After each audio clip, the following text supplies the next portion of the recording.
And of course, I'll just give it a second to make sure that, look at the other window here, make sure we're going live.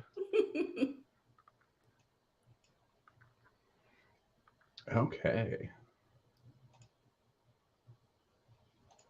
All right, everyone. Thank you for joining me tonight on Aaron's Reading Room Live. I have a very special guest with me today. I have author Nina Crespo with me. Nina, thank you so much for being here. Can you tell us what you've been up to lately? Oh gosh, just it feels like too much and not enough at the same time. I don't know how that's possible, but Yeah, that's what it feels like. Lots of writing, definitely looking Good. forward to the summer. So, just getting as much time in the sun as possible. Not enough beach time. That's on the Oh, agenda, but just writing and staying busy. Yeah, because you're in Florida, right? Yes. Yeah. So are you like very close to the beach? Like, could you ride a bike there, or is it still a drive? If I was ambitious, I could probably ride a Okay. bike there, but I'm not that ambitious. I used to live like less than a 5-minute walk from the beach, but we just moved, so we're like Mhm. over the bridge. So it's like Oh, maybe okay. a 10-minute drive. It's not too Oh, much. that's not bad. Yeah. No, not bad at all. Not bad. Yeah. Yeah. We're like an hour and a half about from the beach, but we still try and make it quite often. Yay! So Because where are you? I'm in Oregon, so it's Okay. Pacific Northwest Yes. ocean water. So it's like in the summer you can maybe go swimming for like 20 minutes, but Okay. yeah, and then in the winter, like it's just a bet to go in the Oh, water, yeah. I can imagine. I can imagine. All right. Well, I always love to start these shows by asking my guests to show off any covers that they're recently in love with. So, did you bring any covers for us to see today? Oh, that was like a loaded question. I mean, it's too much. There are too many things that I am excited about right now. Oh, Um, good, good, good. and so, like, let's see. I picked. I'll show you 5. Okay. Yeah. Yeah. Absolutely. So, Mia Sosa, The Wedding Crasher. I was Oh. able to get an arc on this one. Uh I huh. haven't read it yet, but it's like on my agenda to read. Yeah. I love wedding books, wedding Yes, romance books. Yeah, yes. they're so great. Yeah, this is the second book in the series, so Oh, okay. definitely check this series out by I Mia will definitely. Sosa. And so this West Side Story, I just love like Oh, the diversity yes. with Chris Oliveras. And actually, this one for any people who are on Prime, this is the time because if Prime first reads, you can read this one for free, the, Oh, the digital version, right? So definitely check mhm. that out if you're on Yeah. Prime. Priscilla always Um, has the best covers. I feel like they're yes, so pretty. yes, so bright and vibrant. That's what I love Mhm. about them. And then this one is just so cute with this couple. This is Know Your Heart by Tiff Oh, Marcello. oh, So that's a great again, cover. It's such loving a the diversity. uh-huh. And then, I mean, I am, this one, definitely. I love this one, Tracy Livesey. I love this red, Oh, this yeah. so That's vibrant and pretty. it's so And her little glamorous. Yeah. card to me fell out, but yes, I love this book. And then I am late to the Colleen Hoover game. So No. Same. I Yeah. mean, like Verity, Layla, I started out with those and then I started going back into, looking at her backlist. And I just Mhm. love the blue of this, Ugly Love. This is Oh, one of the yeah. older books that came out. So I just started reading it and yeah, I could just fall down. I am going to fall down the hole of Yeah, that absolutely. hole. That looks almost like a mystery book. Is that Well, uh, I mean, with Colleen Hoover, I'm not sure what this one is, but like Verity and Layla do kind of have like a little bit of a thriller, suspense, romance aspect to okay. it. Uh-huh. And so this one, I don't know that it does. So I can't really say because I haven't peeked at any, reviews or anything because I just Uh-huh. want to Right. be surprised. Yes. Yes, absolutely. But definitely Great. romantic, definitely romance heat in the very beginning. I like it. Yeah, oh, good. Good, good. Well, thank you so much for sharing those with us. My friend Nicole was in the comments just a moment ago. Thank you for being here, Nicole. Yay. Hi, Nicole. All right. Well, you are one of the hosts of the Facebook Live series Inside the Romance Buzz. Can you tell us a little bit about that and what the experience is like working on that? Well, Inside the Romance Buzz, as you said, I'm the co-host, And so I do the show with Val Carizio and Gail Chianese, and we're just three romance authors who like romance, and we Mhm. particularly like to know things first, right? Who doesn't? So Yeah. so with our guests, it's, we really do try to focus on the first in terms of like first in the series, or Okay. we've had some authors who've, they're doing a genre switch, so this is their first time Oh, venturing onto that yeah. genre. Cover reveals, of course, we love those. Hmm. Surprise egg or sneak peek excerpts, because who doesn't like to hear a little snippet here and there, or Yes. like if it's one of their favorite excerpts that maybe they haven't talked about a whole lot, we love to hear those. And then we also interview debut authors, which is a lot of Oh, fun, good. Yeah. because a lot, many times we are there. I shouldn't say many times, that's not true. In some cases we have Hmm. been their first interview, or like their first Facebook Live interview. So it's Awesome. fun Yeah. to share in that experience and listen to them talk about, their new babies, and Hmm. remembering, what that was like for us. So it's been a lot of fun. Anybody who's interested, you can see that show the first and third Wednesdays of the month at 7:30 Eastern. And it's on the Writer Space Facebook page. They sponsor or host the show on their Yes. platform. Yeah, Right. Right. And you can also go and check out all the backlist of videos yes, on that page as well. Yes. absolutely. Thanks So for sharing. any exciting guests you're excited coming up here, or are you just excited about every episode? I'm excited about every episode, and particularly just the debuts. And unfortunately, I don't, I can't remember. I don't remember what I Oh, had tell like me about for breakfast it. this morning. So, please don't ask me to tell me, tell you who's coming. But I know we have some exciting guests, because we've had some exciting guests in the past as well. And so we're just enjoying talking to, all the folks who want to come and chat with us about their books. So definitely, look at our Facebook page and you can see all the interviews we've done so far. Yeah, well, thank you for doing that. It's always fun to give voice to authors, and Thank you. especially debut authors, and get their Yes, name out there. yes. All right, so let's talk about Tilbridge Stables for Oh, a bit here, or for a long time here. We might be talking about them, but okay. I want to know, is Tilbridge Stables based off of a real place? How did it get cooked up in your mind? Was it a mix of things, all imagination? Where did it come from? Where did it come from? Very unexpected. Because if you would have asked me, like, in the beginning of my career, oh, Hmm. you're gonna write small town romances, you're gonna write about horses, I would have been like, no, Yeah. I'm not. What are you talking about? I don't know anything about small town and horses. So the way it kind of came about was, agents and editors talk. And so my Mhm. agent had been speaking with the editor who said, hey, we're seeing books about cowboys. I would love to see a book about, African American cowboys, but particularly Mhm. African American cowgirls, because we don't see a lot of them. Yeah, absolutely. So, yeah, so my agent, just kind of put it out there and said, hey, what do you think about that? And I said, oh, yeah, that sounds interesting. Because I had actually read, well, when I was doing my favorite things, wine and procrastination, scrolling through Oh, oh the yeah, internet, yeah. I had come across this article about the Maryland cowgirls of color, which are All Black right. women who are cowgirls. Hmm. And so it just really intrigued me, and it was a beautiful photo shoot. And so when I said to my agent, yeah, that's something I might be interested in, the editor sent something forward and said, well, I saw this and this is what inspired me. And it was the same article that I had read. Oh So, wow. so it just seemed, oh, this is perfect.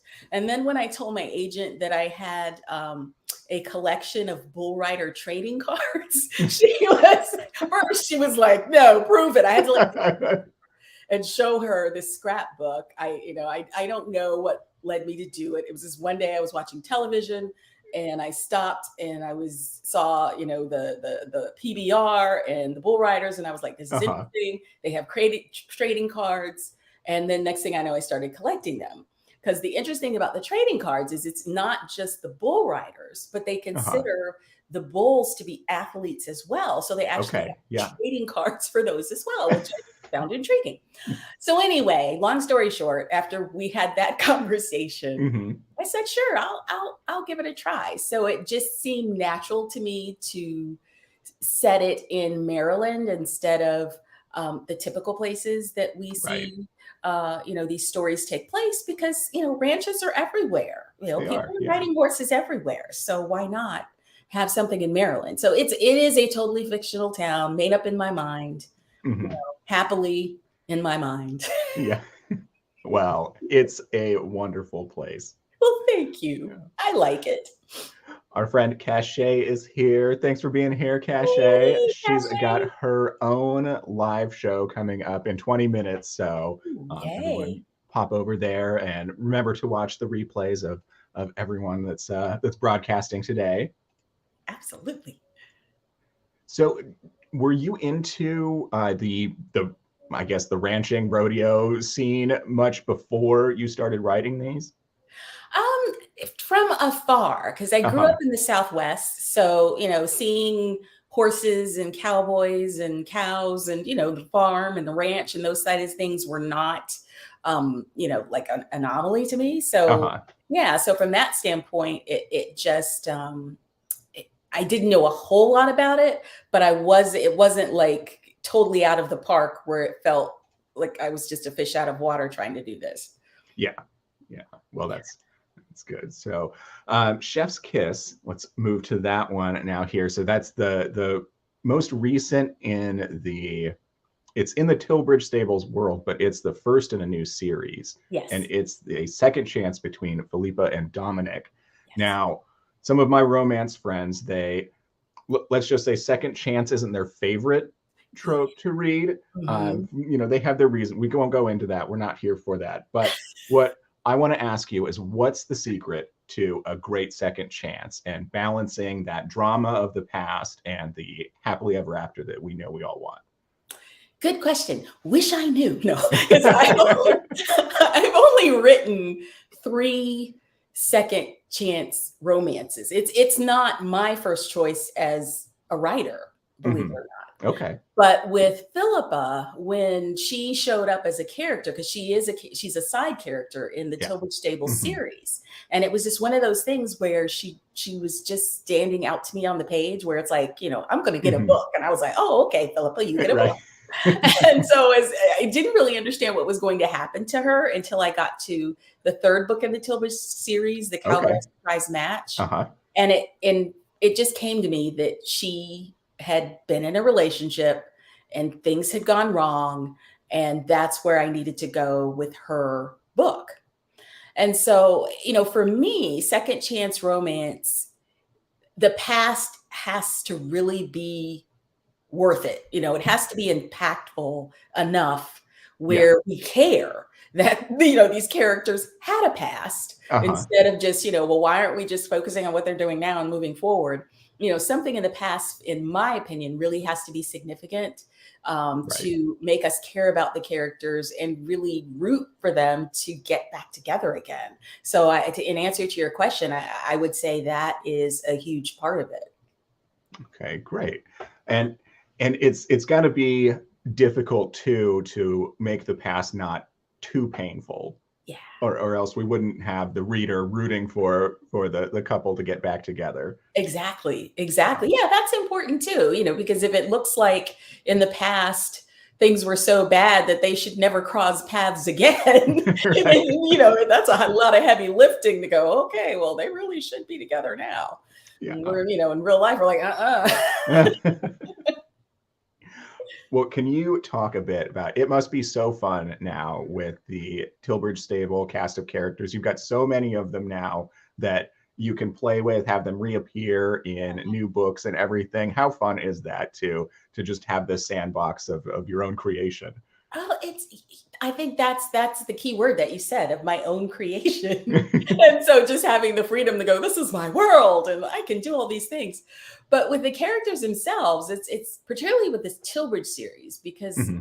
on the, I guess you could say, from a broad view, this series, which is about, two sisters and their cousin, Zuri, Rena, and Tristan, Hmm. it's about the three of them learning to become a family again, because they've lost their parents. So they have to learn to become this family. And so at this point in the series I'm going into the Small Town Secret series, and they're a part of it. To be able to see them now, having grown from the place they were that they started with the first book in the Tilbridge series, is really satisfying to me, and it's Yeah. actually a lot of fun. And a funny story, when I was Uh-huh. writing, which book was it? It must have been, I think it was A Chef's Kiss. It was A Chef's Kiss. Okay. There was a scene featuring Chloe Daniels, who was in The Cowboy's Claim, the first book. Hmm.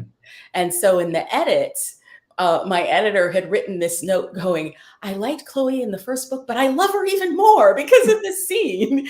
So just being able to explore these characters, again, in terms of Hmm. their personalities a little bit, and how they fit together with the other people in their lives, that's fun as well.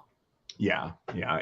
And I can say there's probably a lot, like, Tilbridge Stables has really gotten on the map lately. So we've got a movie filming there. We've got the star of the movie soon to be living there. And now we have a celebrity chef there as well. Yes. So Yes. I mean, property values are going to be going up there, I I'm feel like. serious. It's the place to be. Yeah. I'm thinking of moving there, quite honestly. Yeah. Well, bring us with you. That's all Yes. I have to say. Well, in A Chef's Kiss and in this one here, Cowgirl Surprise Match, the couples in both of those actually spend a good portion of the book being together as a couple, which I absolutely love. It's so fun to see that slice of life stuff with them as being together. Mhm. Was that intentional, or did that just come as you were writing? Was there a decision even made on that? That's a good question. I don't know that there was a conscious decision made to say, okay, this is what I want for this couple. Hmm. But I think the fact that they had a past history, in the Cowgirl Surprise Match, it's a different history. It's not a second chance romance, but Uh-huh. they do know each other. That sense of familiarity, to me, just lends for there's an opportunity to just create that slice of life that you're saying, because there's a Hmm. certain level of comfort they have together, even though they're denying that things are going to go any farther than they are. Uh-huh. But that sense of comfort allows them to have that every day, and just fall into that rhythm as a couple. And for me, that part of us as authors, where we like to cause our characters pain. For me, that just makes it a little more painful if you're together, and it's obviously meant, or it's meant to be, because you get along so well and you're so Hmm. comfortable, and then we're gonna rip that totally apart. So that, to me, is the fun part. Yes, get to torture them a bit. Yes, yes. Well, I want to talk about these two real quick here. Oh, get the book in the frame here. They Zuri and Mace were just so cute throughout that whole book. Like, it was just so wholesome and Oh, domestic. I just absolutely loved it.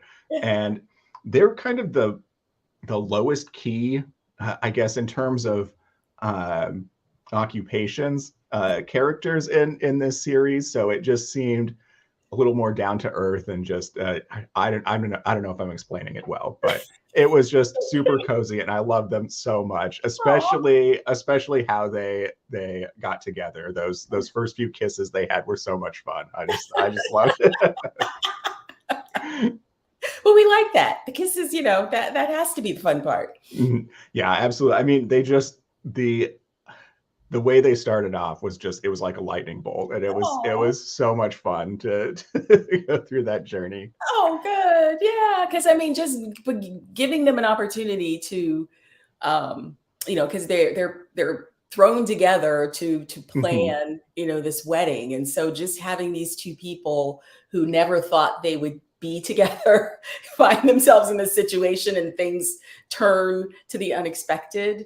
Mhm. I enjoyed writing that, and actually with Zuri, I was um, particularly, as I was planning the series, I was afraid for her Oh yeah. in some ways because she is tough, in those first two books. Is that, as I like to tell people, as a character, don't mistake her confidence for arrogance, because Uh-huh. she's been in a situation where she's had to grow up fast. She's Hmm. had to make hard decisions, and she's used to taking care of people and getting things done.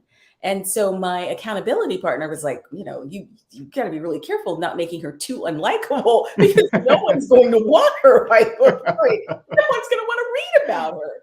So, having, just wanting to put her in a vulnerable spot and just really taking her out of her comfort zone was Hmm. something that I really wanted to do with Zuri, so that we could see, her softer side, and her getting an opportunity to take care of herself. Because I think that's something we can all resonate with, where we're in a situation where we Hmm. always, where we're not putting ourselves first when maybe we should. And Yes. we get that opportunity. So I wanted people to root for her in that respect, that she got a chance to take care of herself for a change. Well, you did an amazing job with it. Thank And you. I identified with her so much because I am totally the type of person that it's like, oh, this needs done. I could ask someone to do it, but I'm just here right now, so I'll just take care of it, even though I Exactly. had another 100 things I was planning to Exactly. Exactly. do. Well, your fellow special edition authors in the comments now, Carrie Nichols is here. Hi, Carrie. So you can, in Chef's Kiss, there was a restaurant scene where the characters weren't on a date in a restaurant; they were working the Yeah. restaurant, and it was a very familiar scene to me as someone who has Uh-oh. worked in a restaurant. And so, did some personal experience play into writing scenes like that? Absolutely. I Yeah. used to work in the industry, so being able to write that was actually, I don't know, strangely cathartic. It made it a little fun, right? Because I was in control of that situation, where normally, in real life, you're not in control of that situation. Uh-huh. And so being able to write it, and it just was such an essential part of who these two characters are, because they're both chefs. So to me, it just made sense, giving us an opportunity to see them in their element, and just how passionate they are about what they do, because they're as passionate about cooking as they are about each other. So for me, it just made sense to put that scene in there. Yeah, and it was a great teamwork scene. But I tell you what, the expediting board going red, that brought some PTSD back. Flashback. Yeah. I can understand. It's like I probably did a lot of drinking through that scene, because it was like, oh, I know how that is. Yeah. So I don't know if you remember or not, or even want to share, but what's one of just the craziest nights the restaurant just got so busy and you just almost just have to throw your hands up in the air? Oh God, I think it happened too many times to remember. I mean, I just like the oddest things always happen. I remember Hmm. in one incident, there was we had the top floor, and then there was an elevator to get to the bottom floor, to be able to get to the storage rooms. And so we're Okay. busy, and I hand my key off to a trusted person, because they're like, we need more whatever was Uh-huh. happening in that moment. So it's like, okay, go grab and go get that. And then they come back, and they have this like really, sad, shameful look on their face. And Oh they're like, no. hey, we dropped your keys down the elevator shaft. So it's like, of all things, no, you don't drop your manager's keys down the elevator shaft. Oh So, goodness. in this case, like, you could get to the place underneath the elevator, which is like, this weird dark cellar looking place. Right. So, Yeah. we had to send this person who worked there for quite a while down into the deep dark cellar, 'cause that's the only person who would probably go down there to Uh-huh. get the keys. So, yeah, things like Oh, that happened a lot. yeah, goodness. Right. And you needed those keys for all sorts of stuff, right? Yeah, mainly to get in my car and go home at the end of the night. Or, no, probably just to get in my office. I didn't put my car keys on there. I'm not that crazy. Yeah. But yeah, get in my office so I can get my stuff and go home. Okay. Yes. Oh, it wasn't like your swipe card, override swipe card or anything No, like that. Oh, okay. Yeah. So you wrote for the Fortunes of Texas series. You wrote one book in that series. Can you talk with us about what it's like to write for such a long-running series? What was that process like, and how was it for you? I mean, it was a challenge in a good way, because Hmm. I've never been in a situation where, because with this is a continuity series. There's 6 books in um, the mini series itself, and so we're each Okay. it's a continuing story. So book one picks up, where book two is, book three, but each of the stories themselves are complete books about the couple. So there's a happily ever after, no Yeah. cliffhangers when it comes to the couple.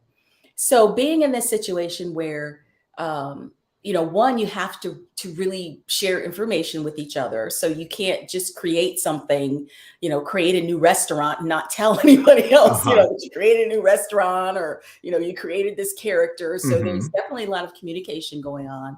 At the beginning, you do get, like a story Bible that gives you an overview of Okay. everyone's story. But yeah, a lot of communication has to go into it. You're definitely writing, to the story itself. So you do have some creativity, but you have to stick to the kind of continuity elements. But the Hmm. fact that this has been going on, the Fortunes of Texas series has been going on since like the early, I think the early 2000s, I think, or the book came out in the late 90s, I think, when I Hmm. saw some information about it, like 1999, I think is when the first book came out. I think so. Yeah, I was looking it up. Yeah, I can't remember when the date was, but it was $1 Million Marriage, I think, was Yeah, the very exactly. first one. Yeah. Exactly. And then so like my book is number 97. So just trying to, put that in my mind that, oh, this series has been going on and I just wrote book number 97. This is fantastic. So just being a part of that legacy, is just wonderful. It makes me smile now. In the midst of writing it, some days I was like, Uh-huh. what have I done? What have I done? What have I done?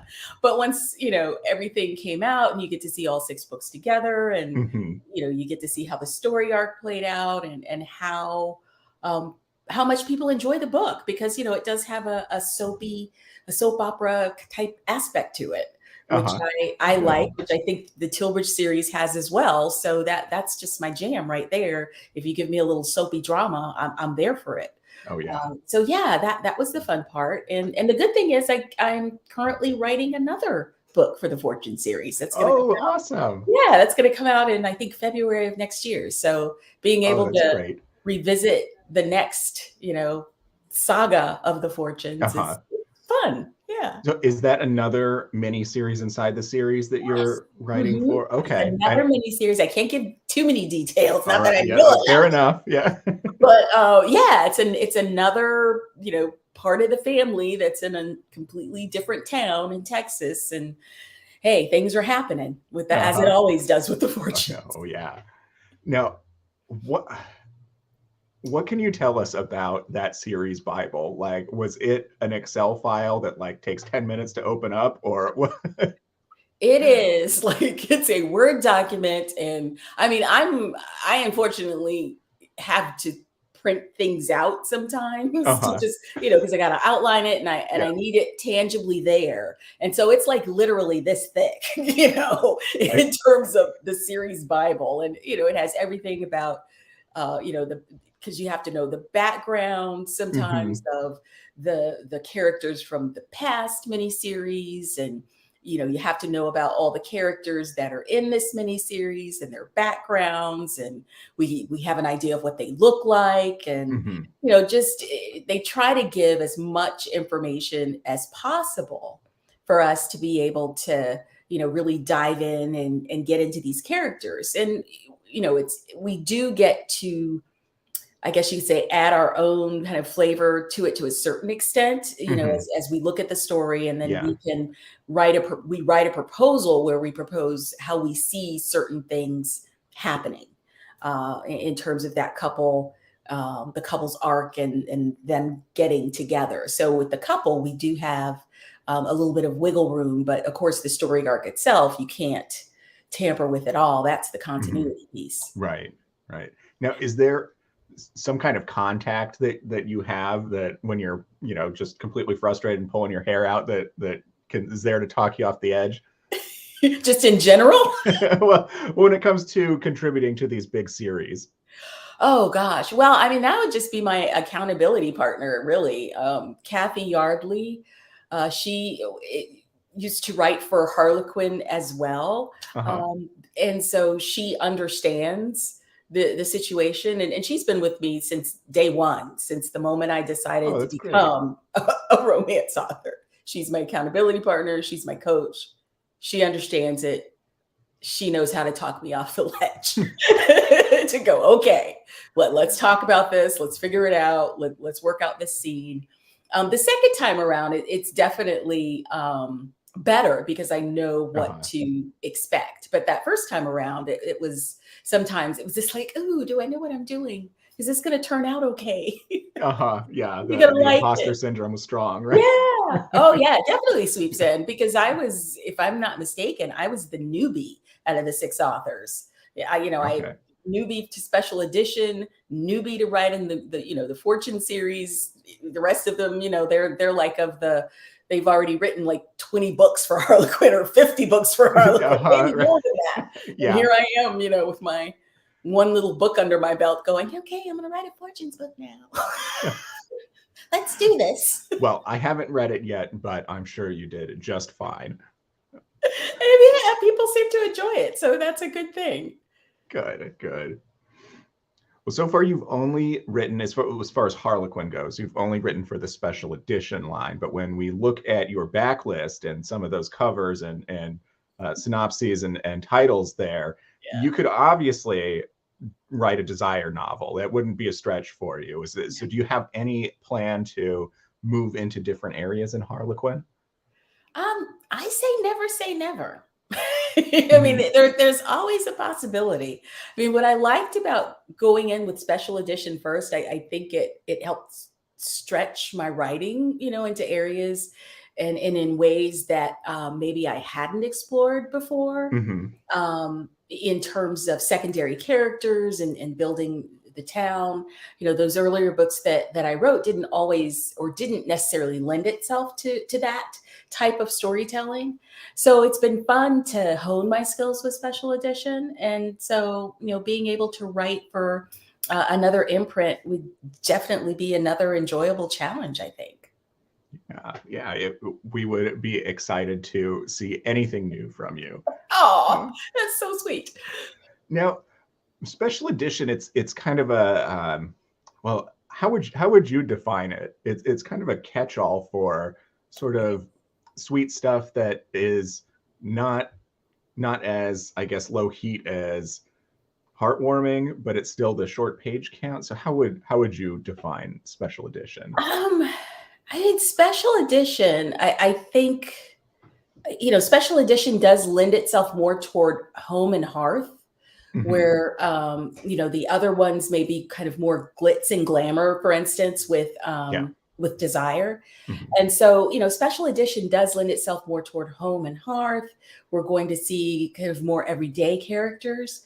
As far as heat level, you're going to find a range. You're going to find Yeah. one where, things are very much closed door, where, it's just maybe a kiss involved. And then Hmm. you have others where, it is going to be open door. Like I write open door. I like to get that intimacy on the page. Yeah. So, I think that if you like, those home and hearth type stories, readers are going to find a selection on either end of the spectrum that they'll enjoy.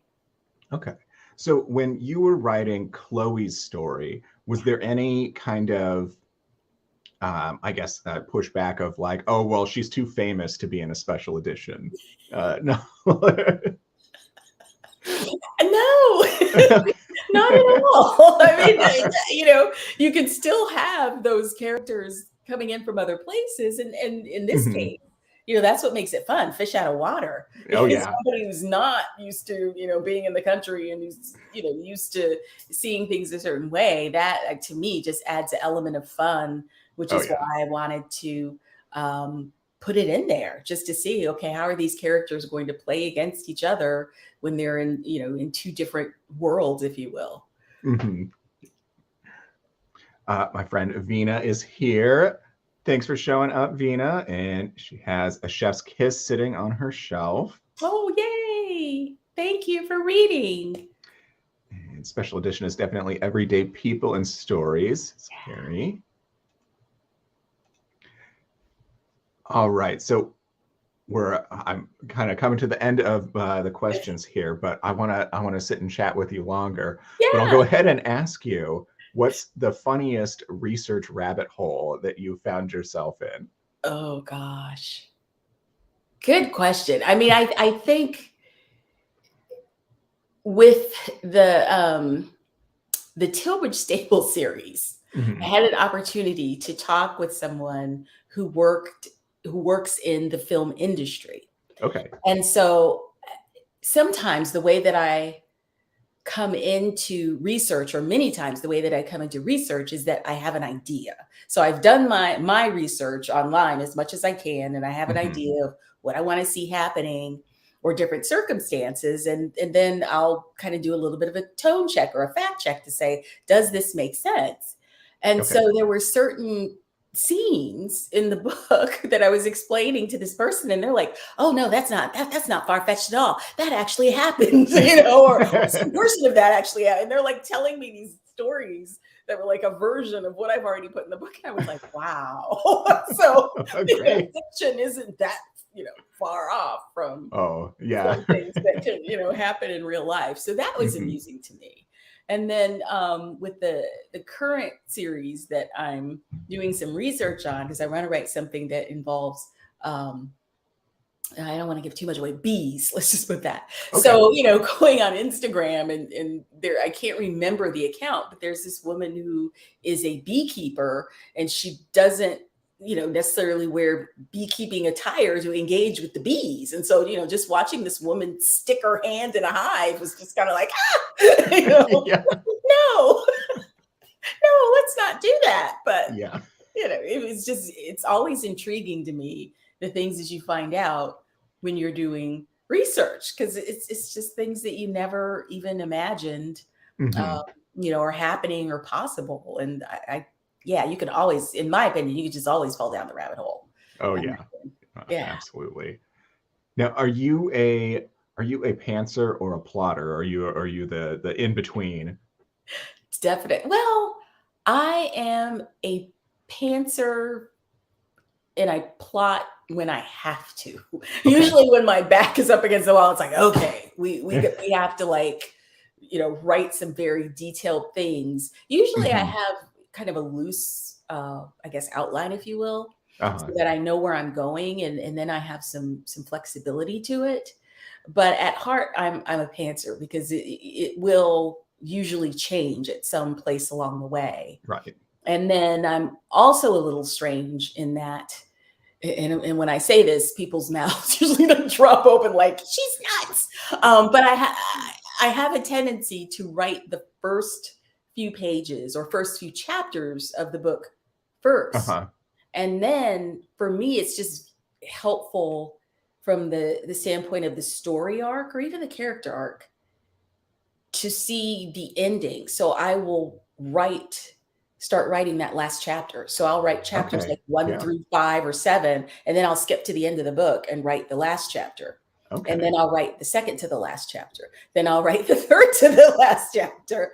And so just having, being able to see the beginning and the end allows me to understand what needs to be in the middle.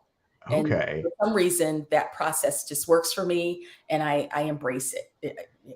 That's really cool. I have not heard of that process before of going outside in on a story. Yeah, I know it's a little strange, and other writers just kind of shake their heads and go, "No, Nina, don't do that. Don't tell people you do that." But I have to be honest, I do, because, like I said, it just helps me understand. When I can understand the end, it helps me really get a clear picture of the characters in terms of where they're going. And quite honestly, it's kind of like a little bit of a relief. Like there's going to be an end to this book. It's Yeah. like, oh, okay, I just got to get there. So it's Yeah. No, it's encouragement. already written. Just Yeah, yeah. it's encouragement. Well, and the middle does seem like the hardest part of a story to write. It And, is. it's it has to be there, but it seems like it's, I don't know, probably the most difficult part to write, to keep interesting, and I I don't know, just to dream up. So can you speak to that a little bit? Yeah, I mean, as I've heard people call it, or maybe I just call it the messy middle, because you're it really is, that important part of the book where you get to know the characters, where you get to really dive into what's keeping them apart, as well as the glue that's going to eventually put them back together. And it's Hmm. the opportunity, in my opinion, as the author, for the reader to really see why these two couples belong together, and that, building that interest to where you are rooting for them at the end, Hmm. to get to that happily ever after. And so coming up with the scenes that make sense, because you can write, um, just any scene, but it's important to write the scenes that make sense. And what comes to mind, I was just writing, or I just finished, The Designer's Secret, which is the second book in the Small Okay. Town Secret series. Hmm. And I had written, this scene with, the Tilbridge characters. It had Chloe and Tristan and Rena and Scott and Hmm. or yeah, and Zuri and Mace, and they're at this brunch scene. Of course, I'm writing about food, so Yeah. there's this brunch scene. Philippa and Dominic have cooked for them, and it was this really great scene of these couples being together. But as I looked at it, it just didn't serve any purpose in moving the story forward. It was just words on the page. So I Uh-huh. had to cut that scene. It was painful, but it really needed to go because it just wasn't taking the story anywhere. And the Uh-huh. funny thing about it is my accountability partner kind of knew this. And so when I told her I cut the scene, she was just like, good. Oh no. Good. It's like, why didn't you tell me? It's like, hey, you had to figure that out yourself. But yes, that scene needed to go. Good. Well, maybe it'll just be a fun newsletter release or something that Yeah, we'll that's see. that's We'll see. that's what I think I'm going to do. Keep it as that extra scene that shows up in the newsletter. Yeah, great. Well, Venus says she has read The Cowboy's Claim and loved the ranch setting. Oh, yes. I mean, that was fun to write. Oh, Carrie Sickles, I totally Yeah, get that she gets process. that process. Yeah. But I mean, the ranch scene was just really fun. Um, getting just learning about it and deciding on what it was going to look like. Cause I went out and researched what do stables look like, and Hmm. what does this look like, and just being able to get that picture of what Tilbridge stables could be and would be, was interesting to be able to build my little world. Yeah. Bree is here. She says she's going to catch the replay. Thanks for stopping by, Bree. Now, let me ask you this. So, since you're a pantser, which of your Tilbridge characters, I guess, gave you the most trouble when you're like, I'm going to write them in this scene and this is going to happen? And they're just like, nope. I think that kind of happens all the time. Was there one character that was worse than the others? um, the funny thing with the Tilbridge series, I would say maybe, I mean, Zuri had her moments, Zuri and Mace, Mhm. but the characters that gave me the most trouble were actually the recent ones, The Designer's Secret. Really? Okay. That was just, for a hot moment, it was just brutal. I mean, to be quite Oh, no. honest, it was brutal. One, I was trying to write it, and I had some like flu bug or something, Oh, no. so I Yeah. was literally sleeping for like an hour, and then like getting my laptop off the bedside table and typing Uh-huh. for like 2 hours until the medication kicked in and slept for an hour, typed for 2 hours. So that was hard.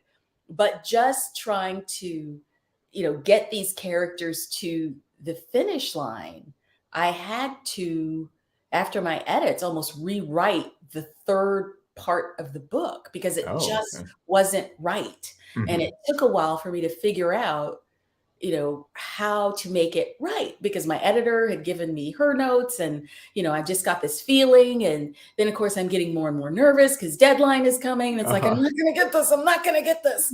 And then I don't know if it was like medication exhaustion fueled haze. Yeah. I'm typing the end of the book and there's like this little voice in my head going, I'm going to do this.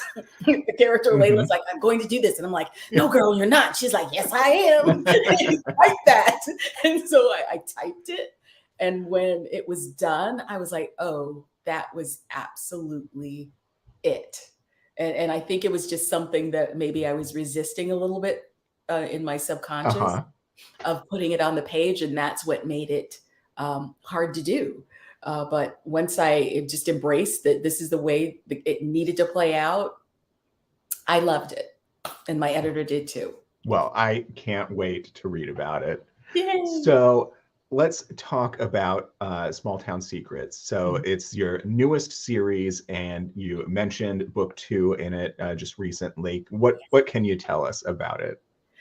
Small Town Secrets. I'm trying to remember because I got, the back cover copy and I'm trying to remember and it's like in my head with 80 million other books. But in this case, it involves, um, and I shouldn't say it because it's misleading, but I just love saying it. It involves a curse breaking payoff. It honestly does. A curse breaking payoff. All right. Someone, in the main character's family, Layla's family, thinks she's cursed. Now, of course, Layla doesn't think she's cursed. She's just like, no, no. And so she agrees to handle this situation for her, and ends up finding out that she and the hero are connected through this supposed, curse breaking payoff. Oh. Yeah. And she ends up having to keep her identity secret, in terms of how to navigate through this. So a lot of secrets in the designer's secret, lots of secrets. Okay. All Yeah. right. Oh, there's going to be some fun drama there, I think. Yes. Drama. Absolutely. Yeah. Have we seen these characters before in any of the previous books? Yeah, and well, here's the interesting thing with Small Town Secrets. It's an offshoot of secondary characters, Mhm. and so they're not always the secondary characters that you have in mind, I guess, or what you might think in terms of how traditionally a spin-off series would go. Uh-huh. So Philippa, yeah, that's pretty close because she's Rena's best friend. Mhm. In the designer's secret, I don't know if you remember from the Cowgirl Surprise Match, Charlotte Henry, who is the owner of the dress shop. Yes. So she has a grandson. And so this is who we are going to see in this story is Layla and Charlotte Henry's grandson, and Charlotte Henry plays a part in some things. So that's where that story came from. And then the third book involves the director of the movie. Oh, really? Yeah, she's someone who just, stayed in my mind. Her name is Holland Mhm. Ainsley. And so when I was having my meetings with the, subject matter expert and the person who knows Uh-huh. films, I said, "Oh, the director's name is Holland Ainsley." And she's like, "Oh, that's such a director producer name." I love that.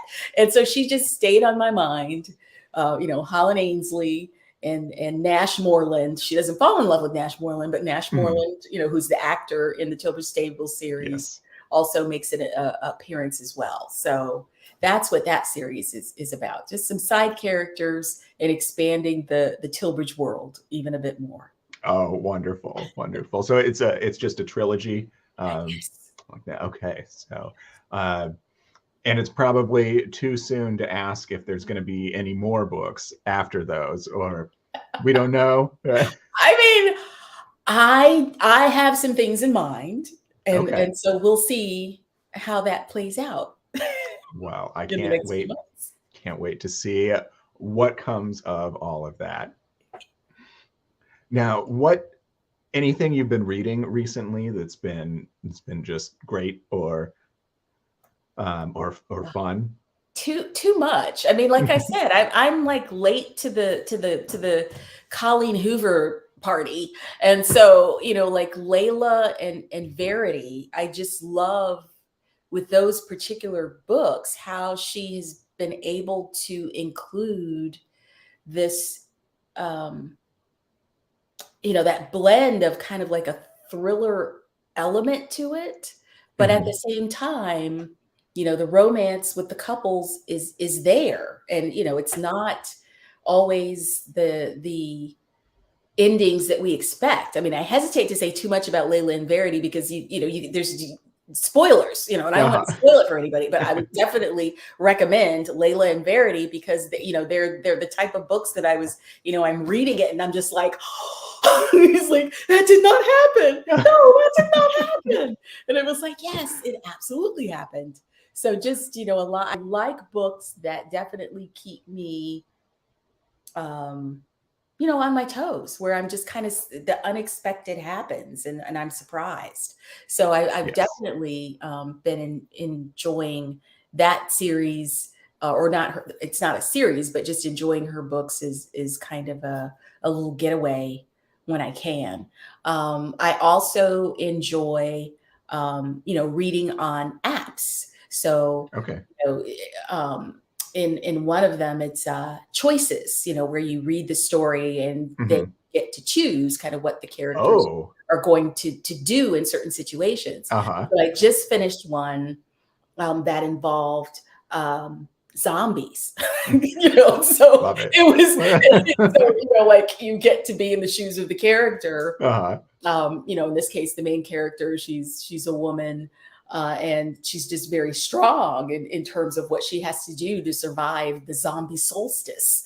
And she's leading a group of people. So to me, it was just fun to go in there and choose like what they're going to do. And Uh-huh. they only release it, or they released it once a week. You'd get a Oh, okay. story. So now it's fully released, but when it was only like coming out a week at a time. I mean, like Wednesday midnight, I'm Yeah.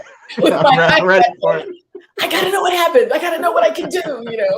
So yeah, that's been my other little pleasure to do choices. Yeah, Yeah, well, that seems like so much fun. Like, it so is. does it have reread value? Like, you can take different paths and things like that? Yeah. I mean, there Okay. have been times with certain books where it's been so interesting that I've gone back and taken a different way. Like one of them, it Hmm. involved wolves.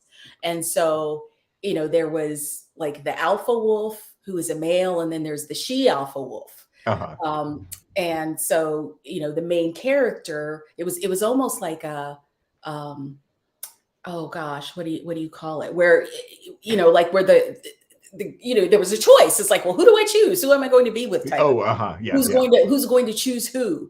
And Mhm. so I went back and played that a couple of times, or read Yeah. that a couple of times in Okay. just different ways, because I wanted to see, not only what happened in the relationship, but like what happened, in terms of the pack and things. Yeah, because Mhm. paranormal, that's my other kind of little side jam. So I was just enamored with that story and Oh, yeah. choosing all the different ways that things could happen. Uh-huh.